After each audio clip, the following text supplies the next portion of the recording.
On Curse Hall, you collect tributes, curse your enemies, and then the enemy's forts and minions are cursed. Basically just a very passive, supports your pushing everywhere, but you want to get that, so make sure that you have the ability to support your team in those team fights, as well as do good pushing. Prepare yourself. Abathur, a hero who can do both at the same time.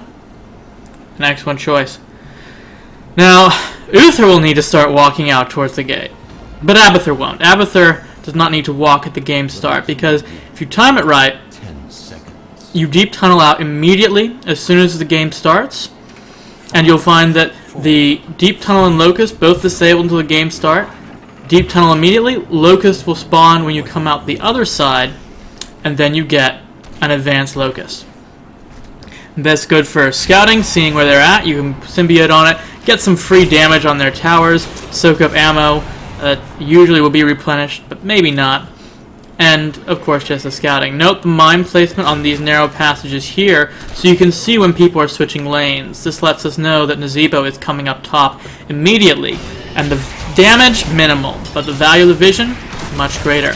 Now, this team fight's been intense. Notice that you get in the symbiote, jump on them, do your combo, and then jump back on when symbiote's off cooldown, so you can get another shield. The way that works is that symbiote being on a 4-second cooldown, and Carapace and Spike Burst being on much larger cooldowns, if you just go in, Spike Burst, Carapace, double stab, that ends up being QWEQ, get off the enemy, their allied hero, that gives you another symbiote sooner in case it needs to go on another hero, but also just to get you a faster second Carapace like we saw in that battle. Now you can also be looking around to see who needs help. In this case we have Tyrande going 1v2 bot, needs some help. Not something that Abathur can help with too much, because you can see this combo has excellent sustain. Rhaegar has heal, Sonya has her whirlwind in the middle of the minion waves, so you can't really just do little bits of damage chipping away at this group. Stab, great for doing those little bits of damage if you hit, but then you'll see Sonya just whirlwinds and gets healed and all that work undone. So this is not a great place for Abathur to really be supporting, which is unfortunate, and Tyrande will need help from someone else, so Kerrigan might be heading down there. As for the position of where to sit, you usually want the middle lane in this map, because tributes will spawn. I believe it's a random time between 2 and 3 minutes. Round 2 to 15, you'll want to start saving up your toxic nest so you can place them wherever the tribute spawns, and if you're here, in the middle of your center lane, you will be able to place down the nests around the tribute. And again, this is mostly for vision. If you place them in key locations around the tribute, you can see how many enemies are coming to the tribute, which direction they're coming from, if they're lying in wait in the bushes, and you can't safely sneak in and steal the tribute. So there's the tribute spawning. We have one nest in place already, placing some more. Placing it right on the tribute also has some advantages. Probably vision will be better, but we have reasonable vision already. And when it's right on the tribute, anyone coming in trying to take the tribute gets hit by the nest, and that disrupts their stun. If you're not going to be able to contest it, try and save up some mines in reserve so you can place them down right under them as they start harvesting the tribute. They have to stop, or the mine will disrupt them near the end. Here, of course, you need to be helping your team in the team fight. That little bit of shield can make quite the difference. You saw. And a good character to jump on is the melee characters. Not only do they tend to need the shields more, but also they get you up close in range for the spike burst and for the stab. So Kerrigan, an excellent choice to jump on with symbiote. Uther, also often pretty good. You can see there, Kerrigan stays close because she's melee, but because she's melee, she also can't do damage while she's at that range. So, jump on Kerrigan. You can provide the range damage while she's chasing to finish people off.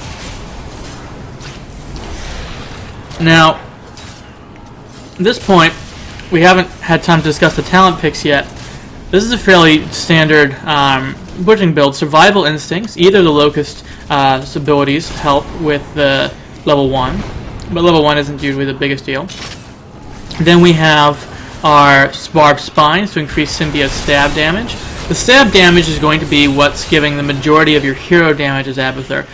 So I always like to get the extra stab damage, maximize that hero damage that we get there.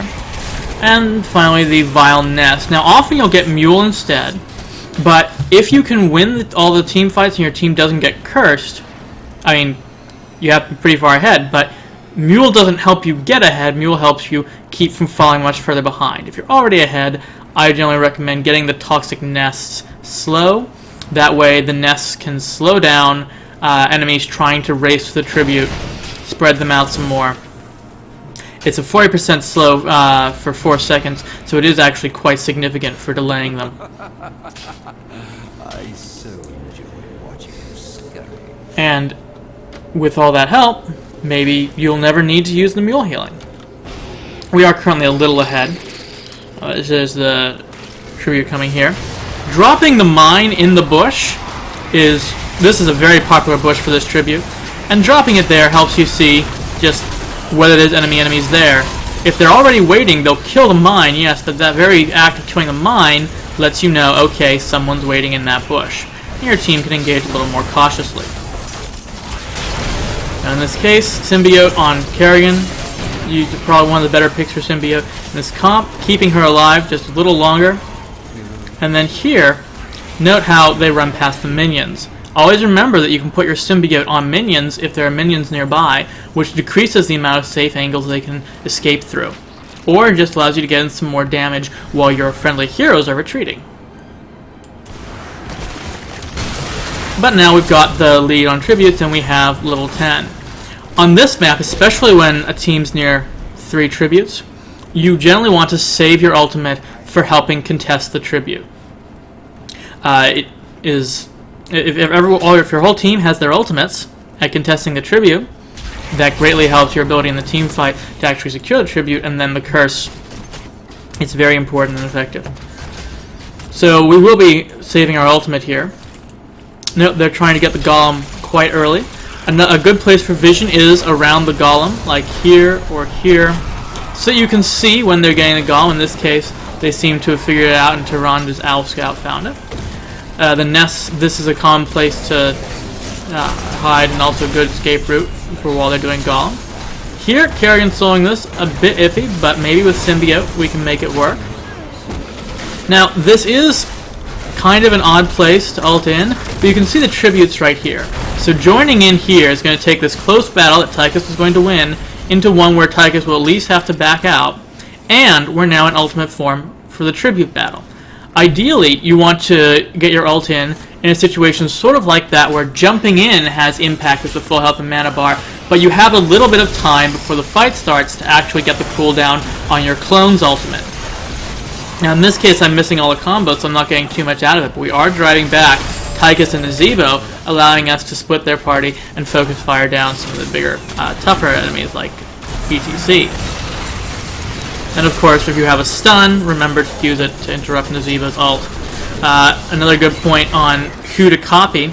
High damage dealers like Kerrigan and Jaina are great choices, but also try and pick ones that you know how to play. Knowing how to use Kerrigan's combo of abilities makes you a lot more effective when you're cloning Kerrigan. So since Kerrigan's one of the heroes that I'm better at, that will often be my choice. But Jaina, a lot of damage, and she chose the Water Elemental ult, which means that we can leave a Water Elemental behind just after we expire.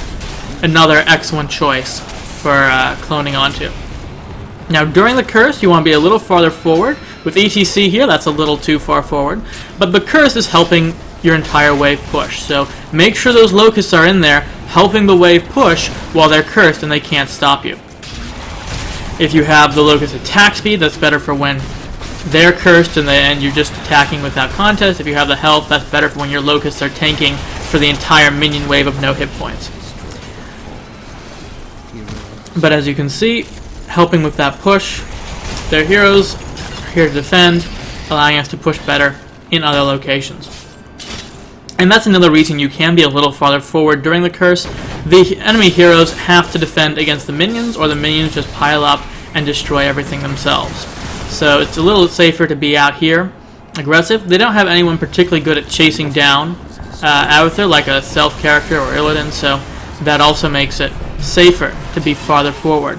But make sure you're using Toxic Nests for vision around the area if you're moving farther forward, so that no one can sneak up and surprise you. You need just a little bit of time to get off that deep tunnel, and then you're safe.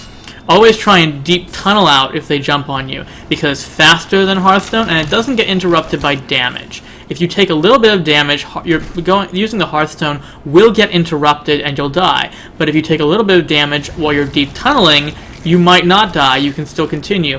Stuns, such as from Uther or Tyrande, will interrupt your deep tunnel. And so be particularly careful of those characters. But they actually have a low stun group here. Only really Sonya has the stun needed. Maybe ETC to disrupt the deep tunnel. So it's a fairly safe to go out, comp to go out against, as long as you keep vision using those Toxic Nests. And then we can keep up going the push here that our Golem did so well on. Here the tributes are even. This is a fine time to support the team. Note that good minds over here would have helped us know in advance that they were coming, but we're still able to do some support and ult on Jaina to get into the battle, start getting some damage out.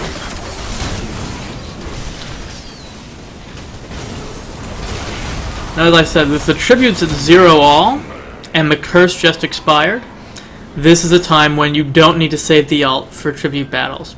Use it in the next good opportunity with the team fight, and then of course, with the limited time, don't go back and help with objectives or healing. You want to use up the rest of that ult, just dealing damage and pushing. Like here, make sure that Water Elemental's out. It should stick around for I'm gone, get off a combo, and then the ult expires shortly after, dealing some damage. Now, I'm not saying the Water Elemental is particularly great just by itself here with Jaina gone and no control, but it still is something that has been distracting Sonya. And of course we're back up here, spawning Locusts. Looking back at the talent picks, you can see that we have Assault, Strain, and Locust Brood. With the 3 Locust talents, you can really get a very powerful push here with your Locusts. The Locust Brood, the Law of Locusts, and of course these Locusts with extra health and area effect damage and death damage. Very good for pushing. They're going to have to come up here and clear this lane fairly frequently. Now, because the tribute fight's right up here, back up a bit and get behind the wall. But then you're safe enough to be able to help with Symbiote and Ultimate Evolution if it's up. That's some very good plays by other members of the team here. It's not just Abathur carrying. That was a great ult from Uther.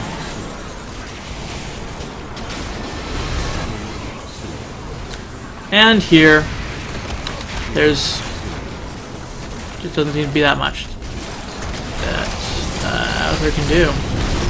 Actually, remembering to use the Locust Brood in between your Carapace timeouts. If you take the Locust Brood and you're doing the Symbiote on its 4-second rotation, then when you get out of Symbiote, not only can you make sure that your Locusts, that your Toxic Nest charges are being used up, you can also make sure that Locust Broods are spawning, just so that they're pushing that lane as much as possible.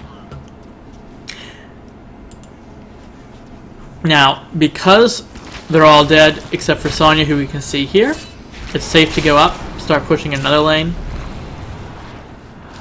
There's no good bushes to hide in on this map, but I like these sort of areas around the bottom, especially on the side with the watchtower. If you have the watchtower, plus some nests and the push going up here, it's very difficult for them to sneak up on you. They have to come all the way around here. And of course some nests here and here can help prevent that as well.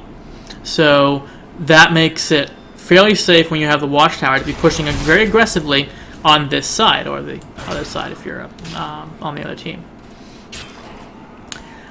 Now, as the game progresses, you want to be focusing less on just mines in the bushes and more on vision. We want vision here and here to see if they're going to try and contest the boss when it's up. That would help the team know for a better, safer engagement. In this case, we happen to just be jumping in, and it gets very chaotic. But we did have the ult up to support that, and getting some reasonable damage off with it. Note with the tribute spawning, they're about to be entirely dominated. And that will provide Abathur with a very nice opportunity to grab the tribute. Abathur can, of course, grab the tributes, but you only do it when the enemy team is dominated or near dominated. An excellent shot there. When they're dominated, just deep tunnel in, grab the tribute, and walk back. If they're that allows the rest of the team to continue pushing to take advantage of the enemy team being dead while still collecting the tributes. And of course, walk back. You can keep pushing back lanes that have advanced due to mercs or something. Now, things to keep in mind about trying to jump in and grab the tribute. It's obviously safest when the enemy team is dominated. If a lot of them are dead, but not all, and you can still see one, and you know they can't get there in time, that may also be a safe time to go and steal the tribute as Abathur. Just be very careful of, well, Falstad for a start, but also any enemies with global ults. For example, if ETC had chosen Stage Dive, then when he res, he could have Stage Dive right on top of Abathur and probably gotten him. Or if Illidan has Global Hunt, sometimes even the Precision Strike from Nova. So I haven't yet seen Abathur's deep tunneling in to duel other Abathurs trying to take the tribute. That one could be pretty balanced, but whoever has Locust Nest would have an advantage there. If you're ever in any of those tougher situations, keep in mind that you can use your ultimate ability to very quickly and with less chance of interrupt get out and onto someone else. But we don't see that being used as an escape in this game. Here, no need to jump in. Not only are they actually alive and there, but when you have teammates, you can continue to just keep pushing. As I said, this side's very safe and easy to push, so Abathur's up here. Until, of course, he uses his ultimate. Try to use up Locust Brood and Toxic Nest charges before your ultimate if you can, because then those cooldowns are resetting during the ultimate evolution. They did fix it so the cooldown for ultimate evolution itself doesn't reset during that time, but cooldowns for everything else will, so use up everything else. As you can see, just soaking up the damage and leaving a water elemental there does have quite some impact. And now we can come back and start joining people in symbiote form. So, going off of that rotation, we are back on again for another carapace. And then, of course, remember that if they try to escape up this way, then the minions can get them, and the other ways, hopefully you can be mined, especially if you have mined slow, so that they can't escape that way. But in this case, we happen to have dominated them and cursed them again, so a reminder that when they're cursed, you want to be up like that, helping push as much as possible with your locusts. If the enemy team has cursed you, generally you want to be fairly up front at a base, getting your locusts to push them back. The locusts can tank for the minion waves, even when the minion waves themselves have no health. And of course, the passive pushing can be significant, especially with Locust Nest. But be careful, because there's no protection from the towers. You have to be extra specially aware of the map and where the other enemy heroes are, so you don't get caught out if they jump you while they're cursed. But here, because we're doing all the cursing, having a very easy time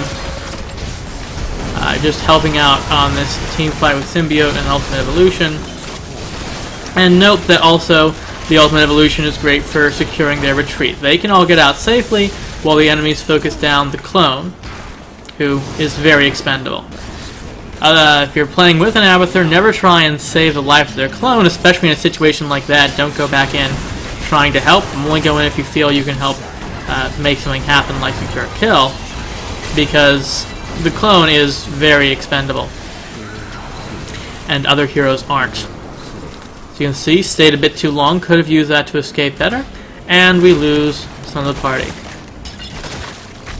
Yeah, they're not sure if he was going for a kill or just trying to knock Nazeebo off his horse.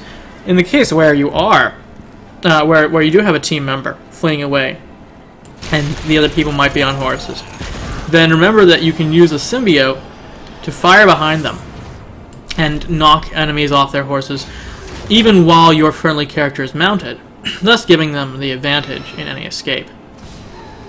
It can also be a slight advantage in a chase, but that's much harder to make happen, because when you're chasing, then the symbiote stab travel time is actually going to be important and decrease the effective range, whereas when you're being chased, the travel time helps increase the effective range because they're running into the stab. Mines on the boss, we know they're here. We can see that. Not much we can do about it now. That's why I went and soloed this hard camp. You can solo hard camps when you have these specific talents of Locust Brood, Assault Strain, and it helps to have and one of the Locust abilities at level 1, otherwise you're going to need to use all of your nests for damage. But it is possible to just solo the hard camps as Abathur when nothing else is happening, when you don't need to be pushing, like for a curse or counter pushing. That gives you an option to help out in the jungle there.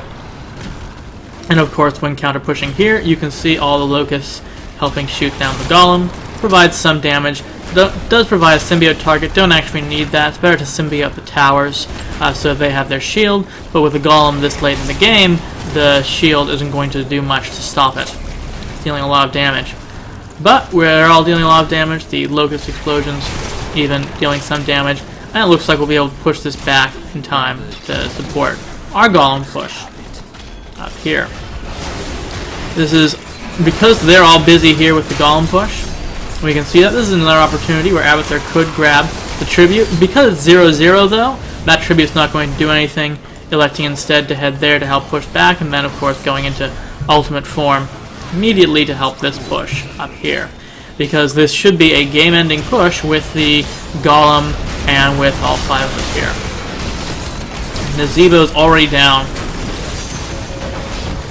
So this should be good. Best use for the ultimate here is to just try and zone them out, using its expendable and lower damage potential than the other heroes. But it's not dancing.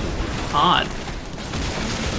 But we don't need much. If we distract them while the golem finishes it off, then we're fine. And there we go. That was the Ameliorated Abathur episode for Cursed Hollow.